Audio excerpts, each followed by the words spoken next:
Bishut Moray Rabotai,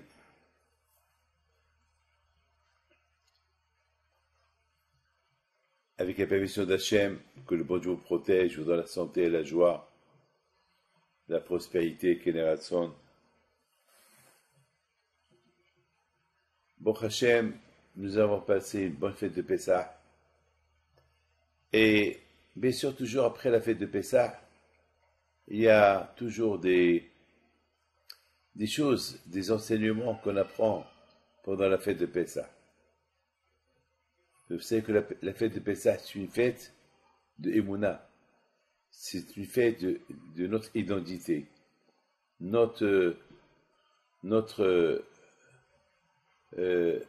Hachem nous a réclamés comme son peuple, et bien sûr, avec la Torah qu'il va nous donner.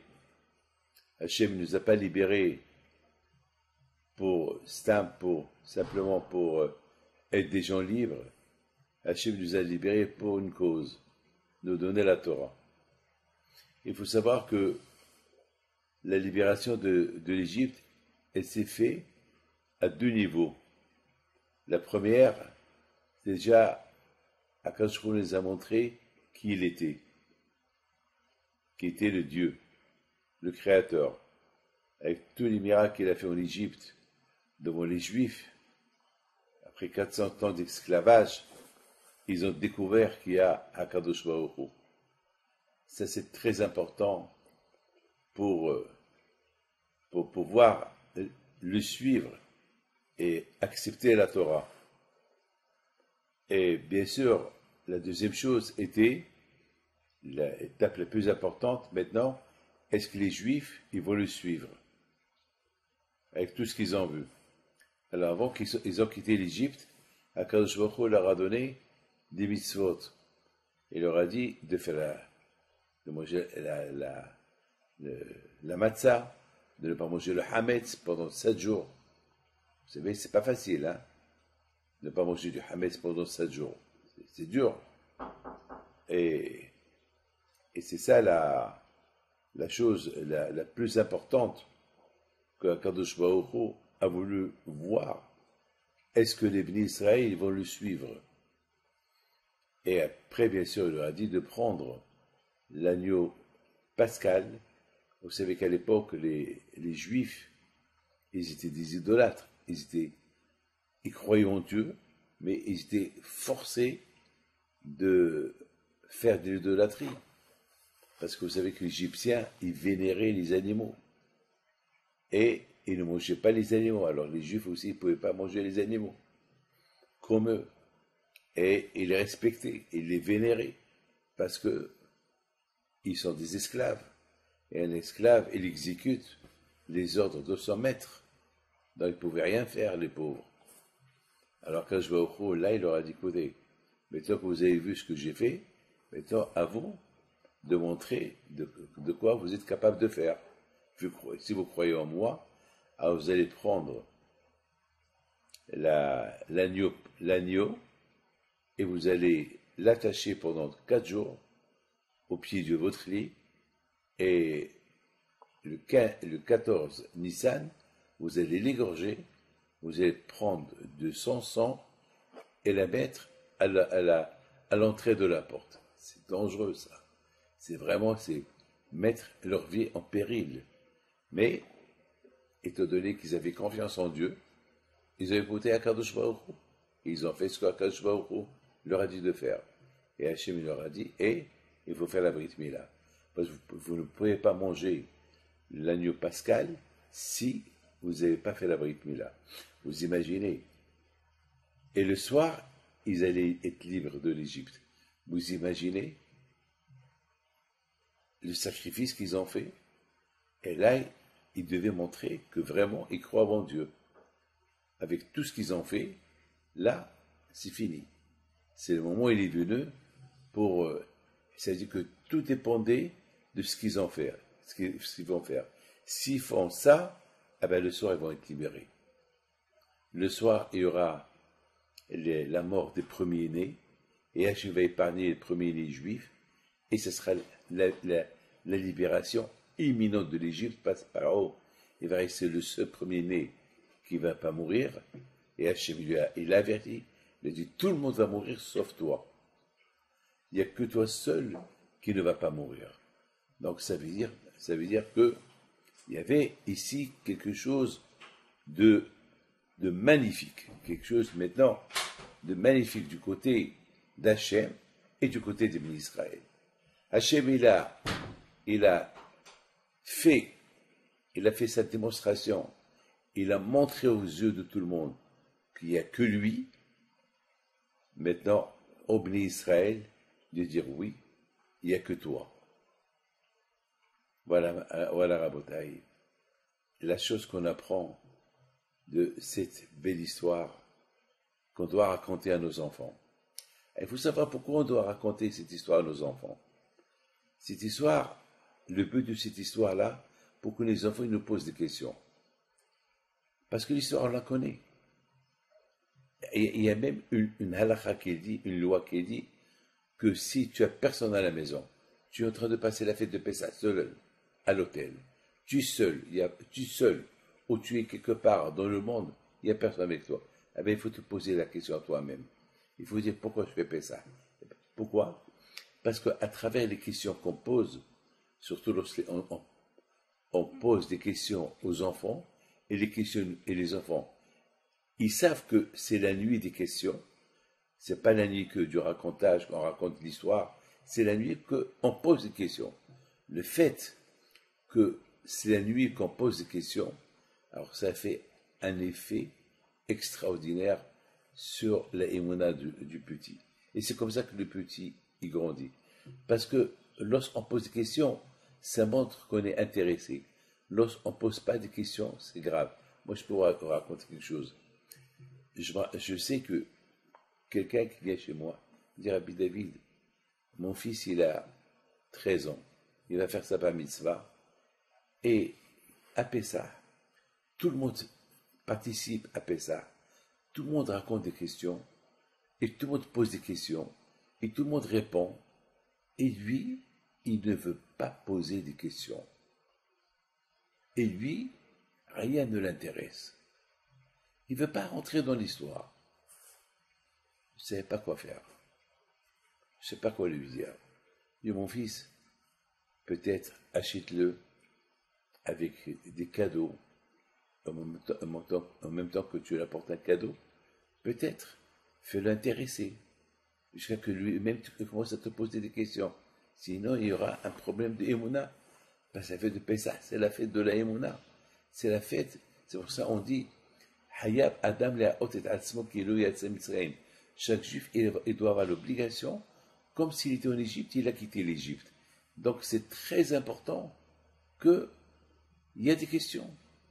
Pour sentir que j'étais en Égypte, et pour sentir que je suis dans l'histoire, il faut qu'il y ait des questions, des réponses, des questions, et des réponses. Vous savez, beaucoup de fois lorsqu'on est interrogé par un juge, moi deux fois de ma vie, j'étais interrogé par un juge. Et je vous donne un parent d'honneur. C'était pas facile. Il fallait que je me prépare pour répondre. Il fallait que je réponde du émet, du vrai. Il ne faut pas que je mens. Il faut que je dise la vérité. Même que parfois, la vérité elle peut être contre moi, mais je préfère dire la vérité que de ne pas dire la vérité. Et après, je vais être dans le problème. Donc, c'est important. Et vous savez, c'est des questions-réponses, c'est des questions. Je me prépare à des questions qu'elle va me poser, je me prépare à des réponses que je vais donner, mais il faut que ce soit du vérité, la vérité. Nous, pour Hachem, on raconte la vérité dans l'histoire de la sortie de l'Égypte. Mais, moi je la connais, mais mon fils la connaît. Et même si que je la connais, est-ce que je la sens? Eh bien, le fait qu'on pose des questions, on donne des réponses, et on est en famille, alors chacun il va être concerné dans l'histoire. Et c'est pour ça qu'on dit que à force de raconter l'histoire, on va la vivre. Vous savez, une fois il y avait un grand Rav Eliashiv Alav Shalom, que il a dit une fois, ça fait de la peine, comme ça il a dit, ça fait de la peine qu'il y a des juifs qui n'ont pas la émouna. Ils n'ont pas la émouna, ils ne sont pas conscients. Le fait qu'ils n'ont pas la émouna, lorsqu'ils ont un problème, comment ils peuvent gérer leur problème? Alors ils vont vivre avec le problème. Il dit comme ça, il dit lorsque quelqu'un, il prend sa voiture, il monte une pente avec sa voiture, il s'arrête dans la pente. Qu'est-ce qu'il fait? Il met les freins. Parce qu'il ne met pas les freins, il tombe. Rabbi Eliashib dit que l'émouna, c'est les freins. Lorsque quelqu'un a un problème, lorsqu'il a la émouna, alors il met les freins. Alors l'émouna, il a l'espoir. L'émouna, il lui donne l'espoir. Mais s'il n'y a pas l'émouna, c'est un problème. Dans la Shoah, il y a le grand rabbin d'Israël, Rablo, le père du grand rabbin actuel. Qu'est-ce qu'il raconte? Lorsqu'il était dans la Shoah, il a dit, j'ai vécu l'Égypte, j'ai vécu les bombardements, j'ai vu des milliers de personnes mourir, j'ai vécu l'esclavage, j'ai tout vécu. Donc je comprends c'est quoi la sortie de l'Égypte. Lorsque les Américains ils ont libéré le camp de concentration, j'ai vécu l'esclavage, j'ai vécu la mort, j'ai vécu des choses que je ne peux même pas raconter, il dit. Mais aujourd'hui, je vois le Pessah qu'on fait. Alors, je sais ce que j'ai passé. Et voilà, grâce à Dieu, aujourd'hui, je suis libre. Il a dit, bien sûr, c'est pas personne qui a vécu ça, mais mes amis, nos sages, Hachamim, ils nous ont donné une idée. Poser les questions à Pessah. Même si tu es seul, pose-toi des questions. Parce que les questions, elles te mettent, mais des questions pas bidons, pas des questions de Hashou Shalom contre le bon Dieu. Et il y a beaucoup de gens qui disaient pourquoi le bon Dieu a fait ça, et pourquoi le bon Dieu. C'est pas des questions, ça va plutôt t'offenser dans tes problèmes. Les questions, c'est pourquoi il y a eu ça, pourquoi il y a eu ça, et pourquoi il y a eu ça. On pose des questions quelque part un peu bêtes. Et c'est quoi la différence entre ce soir et les autres soirs? Que ce soir, on mange du maror, et toutes les soirs, on ne mange pas le maror.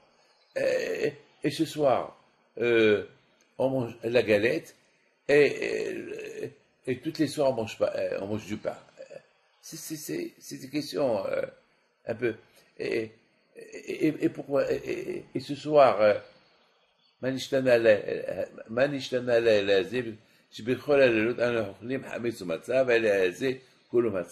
questions, celui qui lit ces questions, c'est pour les enfants. Mais c'est des questions pour les enfants. Mais si on explique ces questions-là, alors ça va plus être des petites questions, ça va devenir une histoire. Ça veut dire quelque chose qu'on a vécu, quelque chose qui s'est passé. Beaucoup de fois, mes amis, les grandes questions, ils donnent pas, lorsqu'on pose des grandes questions, il y a beaucoup de gens qui essaient à poser des grandes questions pour bloquer tout le monde, que personne ne peut répondre. C'est pas ça le plus important. Le plus important, c'est arriver à comprendre l'histoire. Commence à comprendre déjà l'histoire. Après, pose des grandes questions. Déjà, pose des petites questions. Comprends déjà l'histoire. Après, on verra plus tard. Mes amis, je voudrais, mes amis, par exemple, on va raconter, par exemple, sur la fête de Kehat Yam Souf. La fête de Kehat Yam Souf, c'est une fête extraordinaire. Comment Hachem, il a coupé la mer. Alors, on a une question. Est-ce que c'était nécessaire de couper la mer pour les Bnei Israël? Pourquoi Kashoué n'a pas fait que l'Égypte, Paro, une fois qu'il a reçu le coup fatal en Égypte, et qu'il a renvoyé les Juifs, il leur a donné beaucoup d'or et d'argent, et des animaux quitter l'Égypte. La question, elle est, pourquoi Kashoué a renforcé le corps de Paro pour sortir, pour récupérer les Juifs, pour les ramener soi-disant en Égypte. Et là, qu'est-ce qu'il va faire? Il va dire au peuple d'Israël de ne pas reculer, continuer vers la mer va se couper en deux, et les Juifs vont traverser. Après, la mer, elle va elle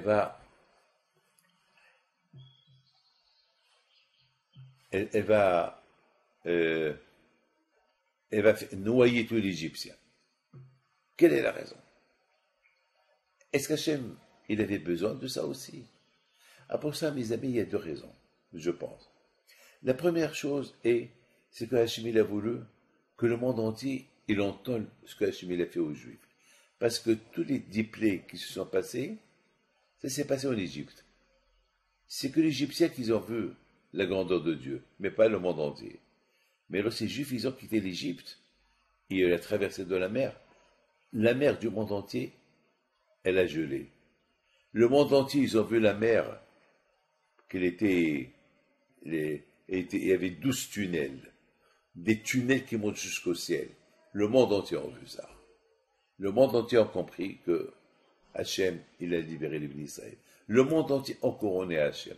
Donc finalement, d'ailleurs, ça c'est que Yitro, la raison pourquoi Yitro est venu se convertir au judaïsme, parce qu'il a entendu comment Hachem, il a coupé la mer, il a gelé l'eau, il a coupé la mer, et une fois que les Juifs ils ont traversé la mer, l'eau, elle est devenue normale, et tous les Égyptiens ils sont morts. C'est quelque chose de magnifique. Hein? Quelque part, Akadosh Baruch Hu, il a fait une démonstration que c'est lui le patron. Et tous les idolâtries du monde entier, ils se sont cassés. Ils se sont fondus. Donc c'est pour ça dans Azeshim aussi on dit Adonai imloch l'olam va'ed. Hachem, il a pris le couronnement du monde entier.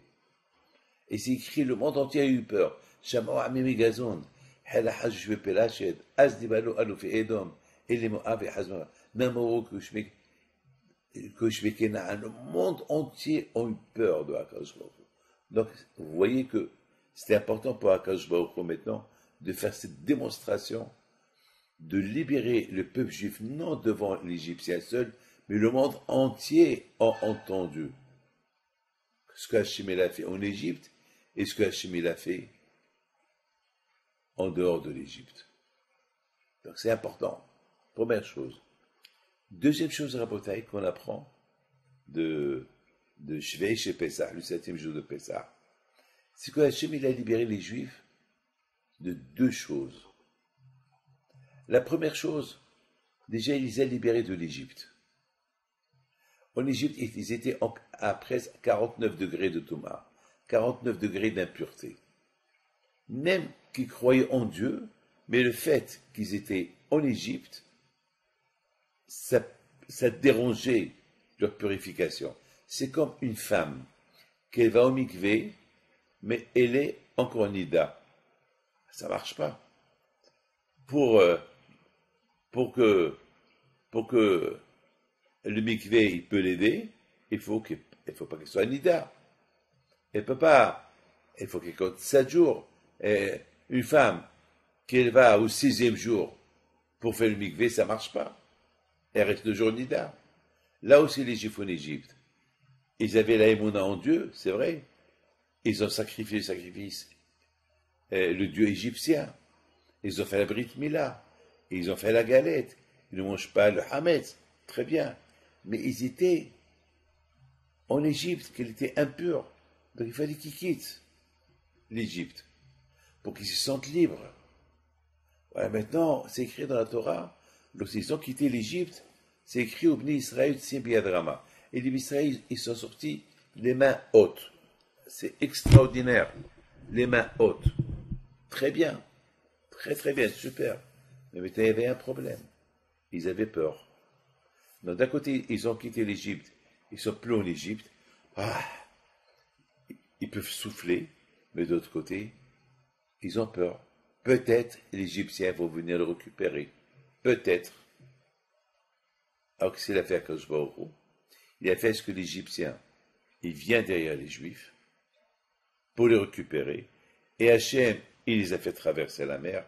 L'Égyptien, ils sont rentrés dans la mer, et Hachem, il a renversé l'eau de mer sur eux, et ils se sont noyés, et chaque patron, chaque Égyptien, il était reconnu. Chaque Juif, il disait, ah, voilà mon patron, ah, voilà mon patron, ah, voilà mon patron. Là, Akash il les a libérés de la, comment ça s'appelle, de la peur égyptienne.